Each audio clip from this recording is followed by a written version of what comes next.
speaking is the biggest fear of people all around the globe. And this fear stands above the fear of snakes, the fear of height, or even the fear of death itself. So imagine a situation where people would love to be in a coffin rather to be in a stage. Like how funny this is. But this is the reality of the world we live in today.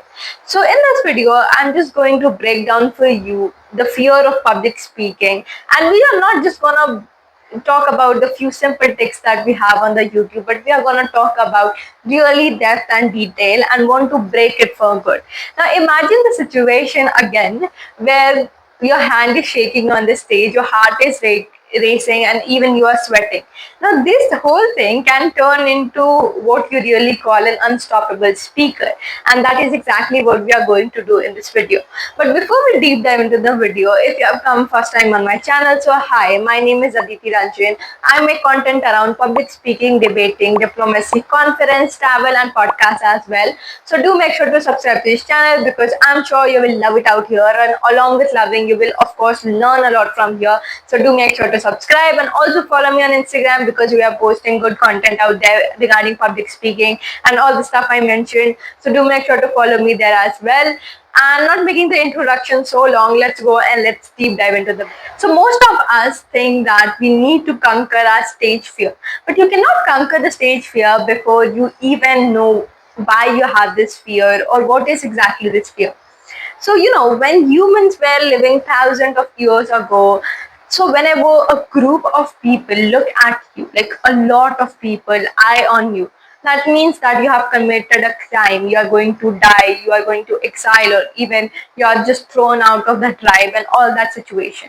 So our brain has predicted that whenever every eye is on us, that means we are in danger.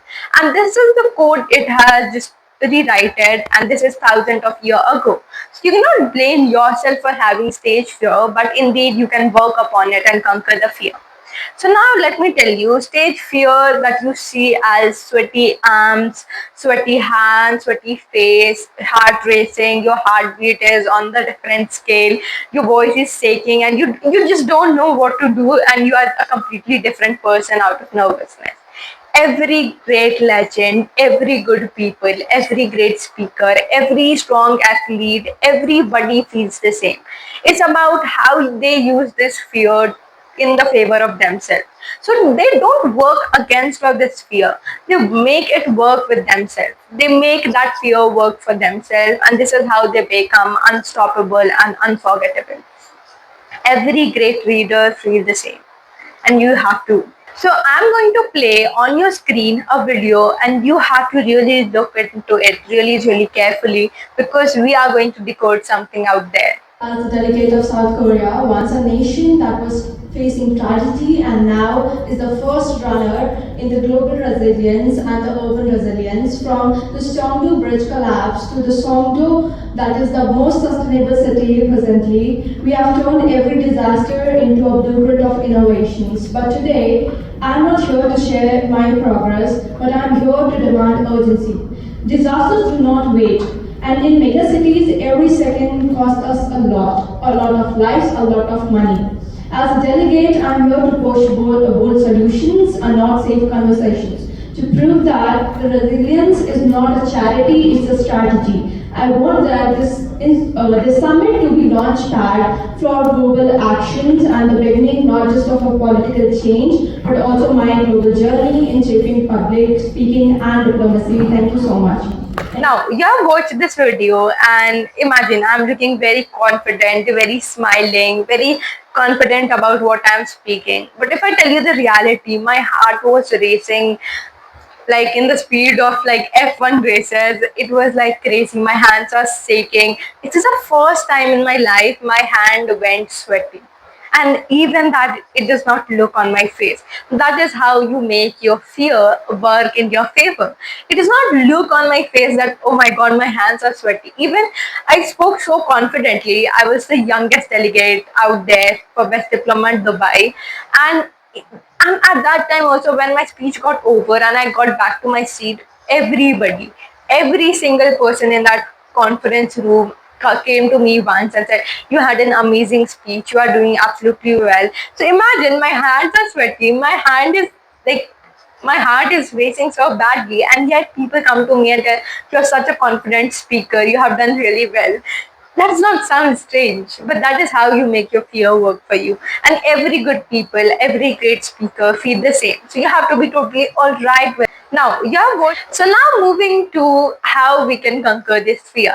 So I will tell you three grand methods that you can use starting from today, and this will help you to conquer this fear and improve your stage fear. Again, I repeat myself, stage fear will not leave you in just overnight, but it will definitely after period by period, practice by practice, and that is why we have this three method. So let's go and let's deep dive into these three methods. As I just mentioned, confidence does not come just after lightning, it comes by the process of one by one. And that is what the psychology calls the exposure ladder. And now we are going to decode the exposure ladder. So think of a situation, and I know stage fear is the people number one fear. So if I give a person who has a lot of stage fear to perform in the world's biggest stadium full of people, like I am damn sure that person would die on the stage. But what if we don't start exactly from the world's biggest stadium and we start from our room itself? That is what the exposure ladder looks like, one by one. So I want you to do this thing in the 4 steps. So we have 4 ladder steps to climb. The first one is very simple.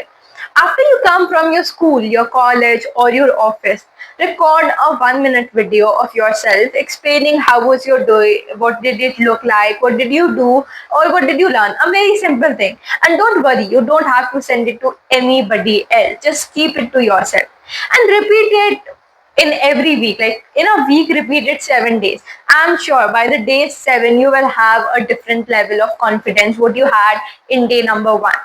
Now when you gain confidence on all of these things, start with this level 2, that is step number 2.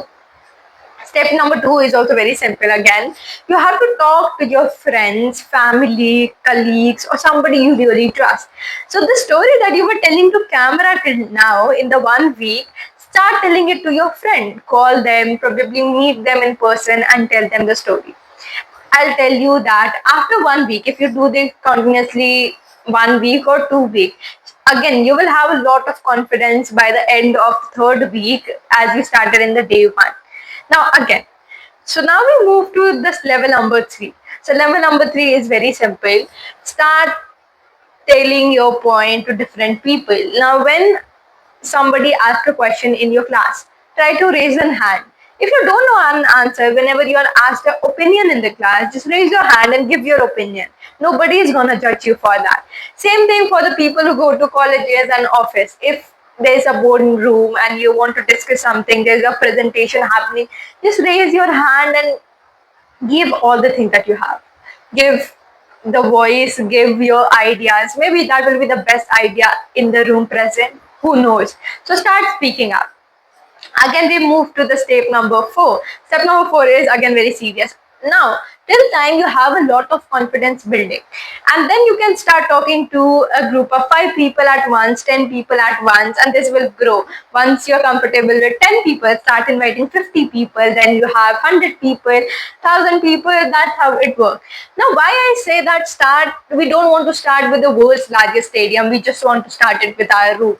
Because when we make a small win, our brain signals ourselves that okay, we did a small step, so I could do bigger. That is what happens when we do things, when we make success. If we achieve a particular success, we think that okay, I did this, I could have gone more, so I'll try for more. That is exactly what you have to trick your brain about. The exposure ladder is more about try small, win small, be happy, and then again go for the next level. When you're at the confidence of next level, try for the third level, and that's how you will probably fill the world's largest stadium someday. That is exactly how this builds. Now moving to the step number 2, body reframe system.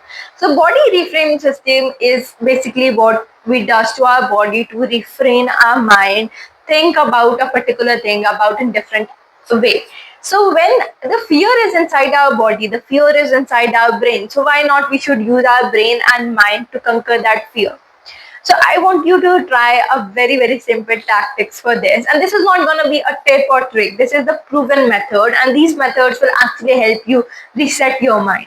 So the first one is the 4 second rule. The 4 second rule is very simple. Inhale for 4 seconds, hold for 4 seconds, exhale for 4 seconds, and also repeat it for 4 seconds. This will give your body a total restart. I'm sure that you will have a kind of relaxation after this. And this is not just for public speaking every time you feel nervousness. But second thing, have you ever noticed in your feet that when you're not confident, when you have the stage fear, or whenever you're in nervousness, your feet try to shrink up. Your feet are not flat enough. It's not flat. Exactly. If it's not flat, then you have to make it flat forcefully. Just keep your feet on the ground. Make it flat. And tell yourself, I can do it. And I'll assure you this, that this will work. I have personally tried this, and this is my favorite tactics. Because whenever we are nervous, we don't want to keep our feet on the ground. Probably we want to keep in different posture that it does not touch us the ground. But the moment we touches the ground, it feels like it's and we become confident. So that is exactly what you have to try. And the third thing that you have to do under body reframe is my favorite, my tried, and my most tried thing I have ever done to conquer this is hum for 30 seconds and then take a deep breath, exhale, and then say to yourself, I am ready, I'm gonna rock it, and you are gonna do it. So when you try to say these things, when you try these postures, it's like you're giving your body signal that you are safe, you're confident, and you can do it. So exactly that happens. When you're confident that you can do it, you're confident that you are gonna rock on the stage, you're confident that I know I own this place, then you're of course gonna do. So first believe in yourself so that others could believe in yourself. So method 3 basically talks about how we reframe our brain, how we deal with psychology of stage fear. And this is very simple. Why we have stage fear? If I ask you, and honestly you give me a one paragraph answer, but I want to just change it into one. Because the main thing around this whole stage fear is one simple thing, that what will people think of me? What if I am judged? What if people mock on me? All these things. If I just tell it in one word, then it is the fear of judgment. But when you fear of judgment, probably you will be never ever be able to rock somewhere in life. So never fear of judgment. And at the same time, you fear of judgment because you took the perspective on yourself. So if you want to reduce this fear, just move the spotlight to your audience. It's not on you now, it's on your audience. So you don't think I am the best, I have to do it, I will give my best, like I will give my best is still better, but instead change it. That what I can do that will give my audience a better perspective. What I can do to make a person feel seen. What can I do to connect with the people? So it's not always on you now. It's like 50% of the spotlight or probably 75% of the spotlight goes to your audience. So you don't have this fear of judgment. And when you lose the fear of your judgment, the fear is of course gonna just break it backbone and leave you. So that is what is whole the method 3, and I really want you to go through it because I tell you this is really true. This will really help you.